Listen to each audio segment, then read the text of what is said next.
Hello everyone and welcome back to another episode of Jurassic Zoological Garden, and today we are going to build a beautiful habitat for the SUCHOMIMUS. So let's get started.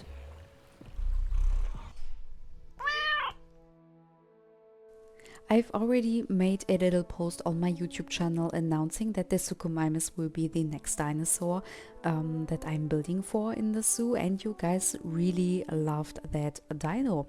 I have to say, you liked, you commented, you were super excited, so that made me also super excited to finally bring out this episode. And by the time I'm actually doing the voiceover right now, it's like super late for me to actually make the voiceover, because I have like about 1 hour left before I need to get ready, because I will be on holiday. So by the time this video is released and you will be able to see this, I will be already laying on the beaches of Greece. So I really had to smash out that episode before I'm gonna leave for my holidays. And let me tell you, this was quite a struggle, because for whatever reason I decided to make the largest habitat so far in the zoo right before I leave for my holidays, and I don't have a full week time to make this episode. Someone suggested in one of my videos to put the SUCHOMIMUS in this zoo.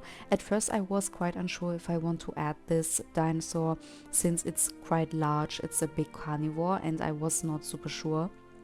But at some point I kind of really like the idea, and I feel like the SUCHOMIMUS also really fits the swampy area of the zoo quite well, and we did not have any big carnivores so far. So I thought, why not just do the SUCHOMIMUS, because otherwise I honestly would have not known what dinosaur to build for next. And in the end I really like the habitat, though if I had a little bit more time for this build and for this video, I would have probably been doing a little bit more of detailing. But honestly I still really like this habitat. It took me a couple of days building this habitat, for like half an hour to an hour of building at a time. And for this habitat I didn't really have like a big inspiration. I only had one picture of this little waterfall that I'm actually building here, which is not technically really a waterfall, but rather a little raised pool, and then the water just trickles down into the big water area. And I really like this one picture and I wanted to kind of recreate it. So I especially love this area of this habitat that I'm building right now, with this little mini waterfall. And I also decided to put this fish feeder at the top, so there's only the shallow water where we can place a fish feeder, and then it trickles down into the deep water section. And I really like this. I also really like the idea of the feeder being in there. Unfortunately I was not able to get any cinematic shots of the SUCHOMIMUSes eating actually from the fish feeder. They just did not want to go up there, and I did check the traversable area. They can definitely go there, but they just don't want to. I don't know why. But at some point I was like, okay, I have to stop trying to get a cinematic shot of that, because as I said, I didn't really have much time. So I already had like a bunch of footage for cinematic shots. It was like half an hour of just trying of getting cinematic shots for the end of this video, and I do have quite a bunch of them. So I did really had to like sort them out and only get the best ones, though I feel like the SUCHOMIMUSes really just did the same things over and over again. Especially the male, the brown one, just stood around the habitat doing nothing for quite some time. You will in some shots actually later see that he is just standing there and not doing anything, though the female, the green one, is actually walking around the habitat like constantly, but the male one's just standing around and staring. I don't know why. Even though the male SUCHOMIMUS is just standing around like a puppet in the habitat, I really like this habitat. I really like this like brown foresty area that you can see me building, or trying to get a little bit of structure in there with the rocks. I kind of wanted to have this like sloping area, and then trying to put a couple of rocks to give it some structure, because I oftentimes just struggle with these really big open areas, especially since we have quite a big animal in there. I feel like I can't really do a lot in there so that the animals can still move around. So I definitely focus mostly on this little waterfall, as this is kind of like the eye catcher in the whole habitat, and I do really love this little waterfall. I always seem to make the best like habitats or structures or whatsoever when I have some sort of inspiration I can actually look at and try to kind of recreate it. Though if I would be placing the picture right next to it, you will probably not see the similarity. But just having this picture and seeing where the rocks are placed, where maybe there's water or trees or bushes around, this just really helps to give this a structure and then have like a base from where I can be building. And then with stuff like in this open area, I do kind of struggle with finding some sort of structure. So I can definitely tell that the waterfall area is by far the best area of this habitat. At least what I think. You can definitely let me know what you think. Though all the habitat is quite pretty, and also the viewing galleries that I will be doing a little bit later in this video are also quite nice. I don't know if they're like super realistic, but honestly at the moment with this zoo I'm not trying to be like extra realistic with the habitats and with the zoo in general. I'm kind of treating it more in like a fun way, or just building, so I don't stress myself out too much. And I definitely want to finish this zoo relatively quickly, so I think I will be finishing off this I would say wetlands area of the zoo. Maybe I am going to build one more habitat like at the other side of the SUCHOMIMUS. So when you are on the path, and to the right you would have the SUCHOMIMUS, and to the left I will maybe do something else, but definitely something much smaller. So definitely let me know your suggestions on what dinosaur I should put there. And then other than that, I will be going back to the other side of the zoo and start building something there. And I definitely want to make one aviary in the zoo, and other than that I do not really have any other plans. But I definitely don't want to make it too big, and I don't want to have too many species in here, because I definitely want to start a new project at some point. And I feel like with a new project and with all this new motivation that I have, and just being a bit more comfortable with playing this game or building something in this game, I feel like a new project just kicks off something different. And with a new project I can definitely go much more into detail, a bit more planning and stuff like that. So for now I'm just treating it like I'm just getting an idea of what to build or what dinosaur I want to build for, and then I just build it without like any structure, any plan or anything. But it's not bad. I still feel like the habitats do look quite pretty, though the areas in between the habitats do lack some sort of detailing at some point. I might be doing a little bit more there, but at the moment I really don't feel like that, especially since I don't really know what I want the whole zoo to look like, as I do not have any theme for the zoo.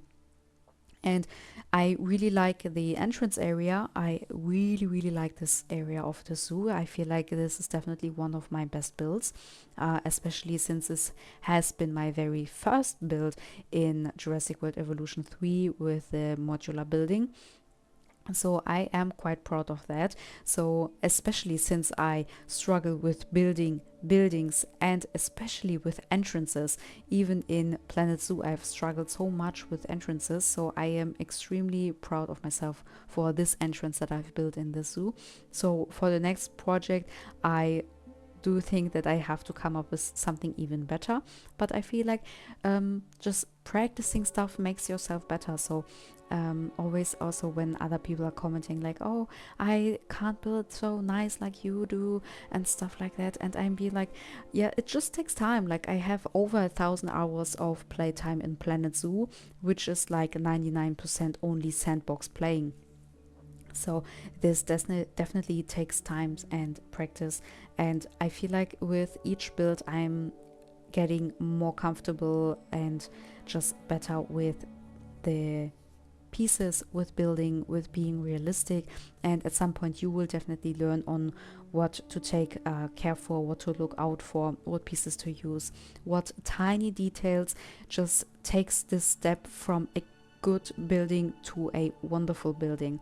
It's even like the tiniest things like decals that make such a huge difference. I feel like the viewing gallery that I built, just putting the decals from the inside of the habitat, basically where the water and where the trees are, this just makes it a little bit more realistic, and this is like the last step that makes things great. And this is definitely something that I can also improve, but I feel like sometimes you guys just need to add this a little tiny detail, and this honestly makes such a big difference.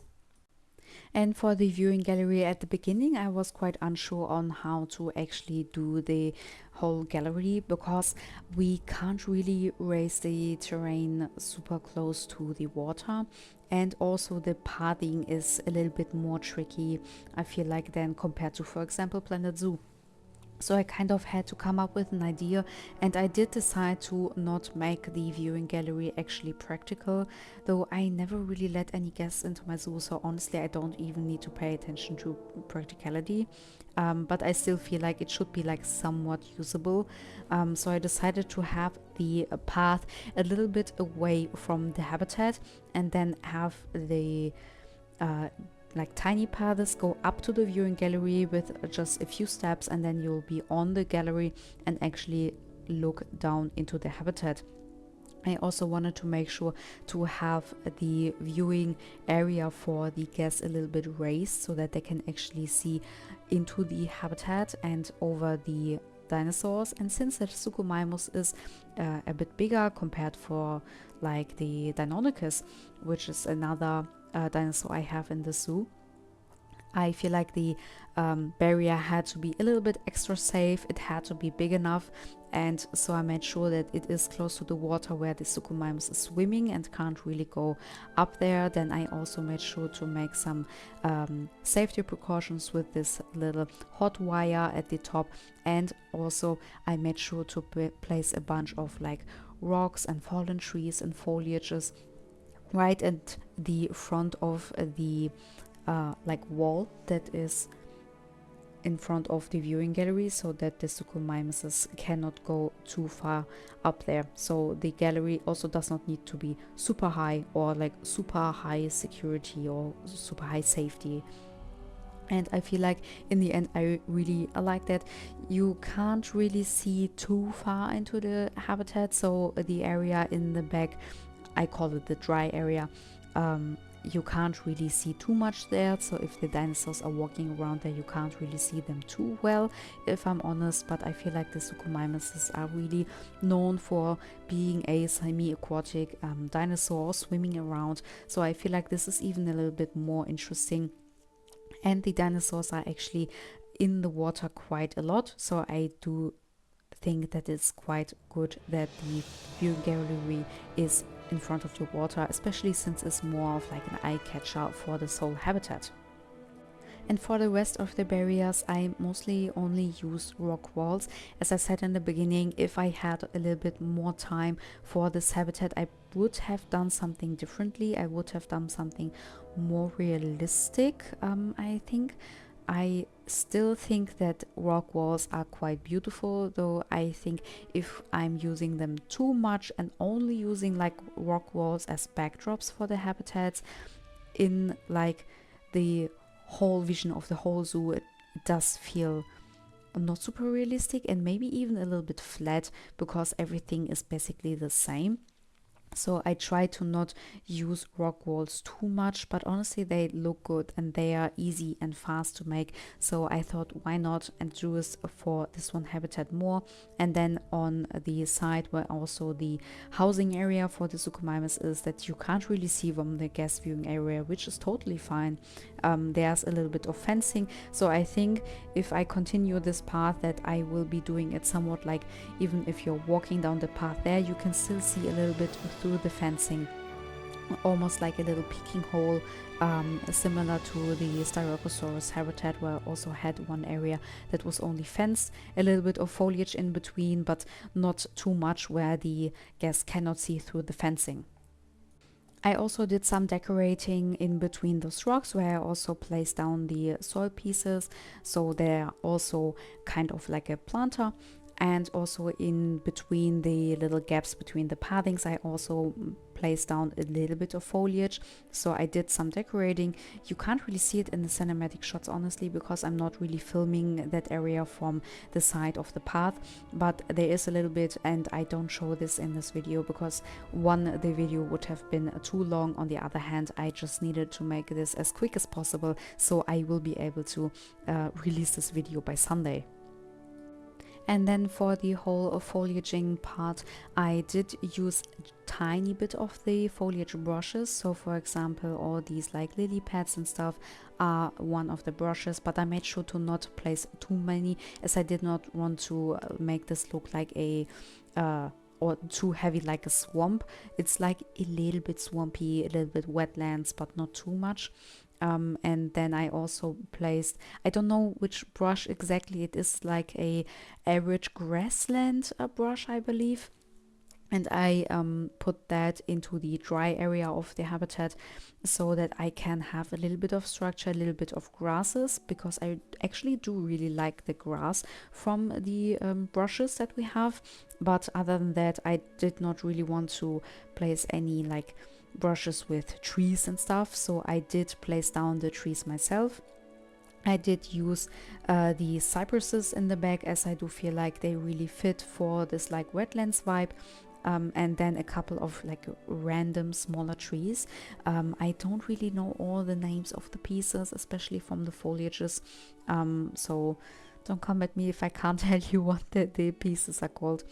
But I wanted to make the side of the habitat, or the rock wall of the habitat, against the dry side as lush as possible without making it untraversable for the dinosaurs. So I did want to make it look like they are strolling through like a foggy forest when they are walking through that area.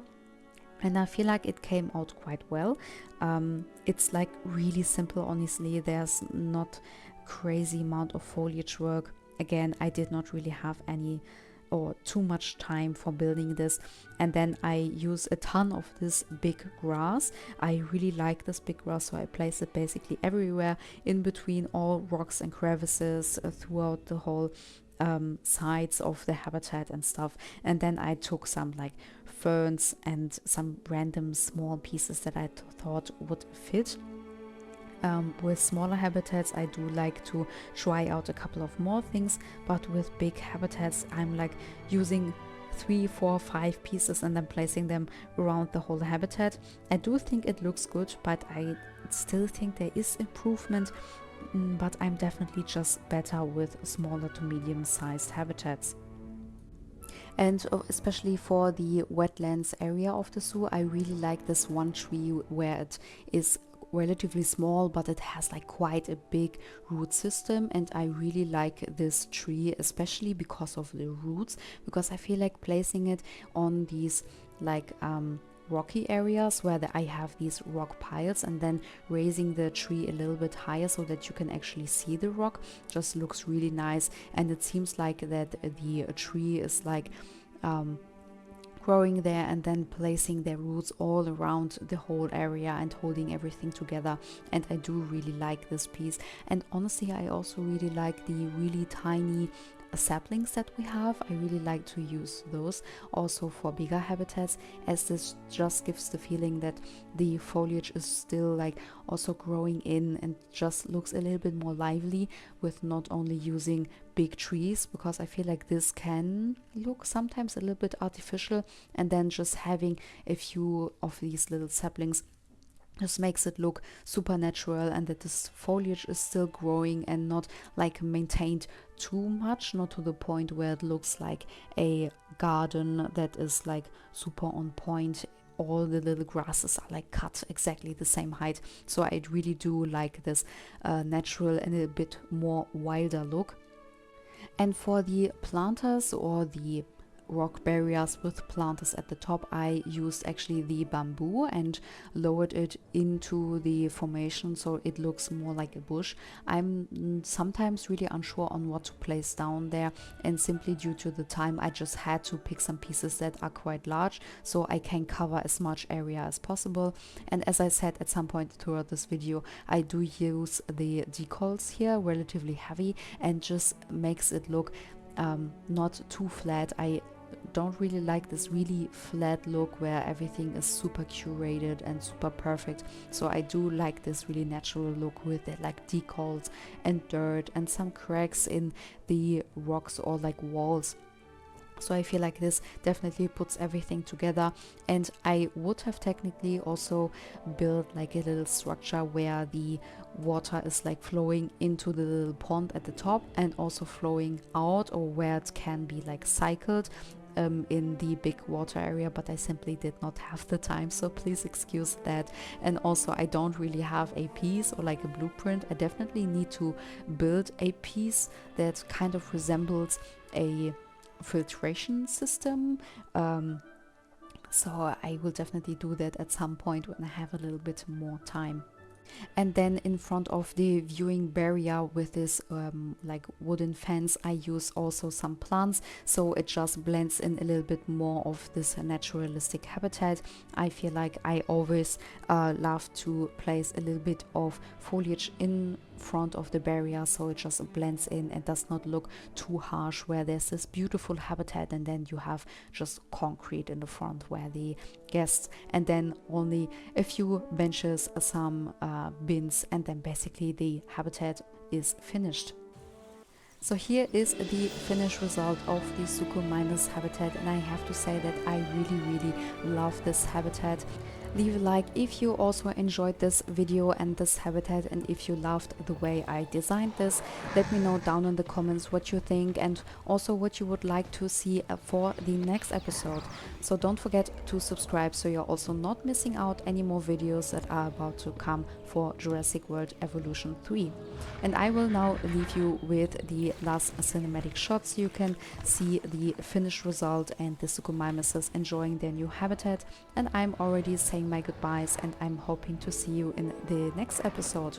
So until then, bye guys!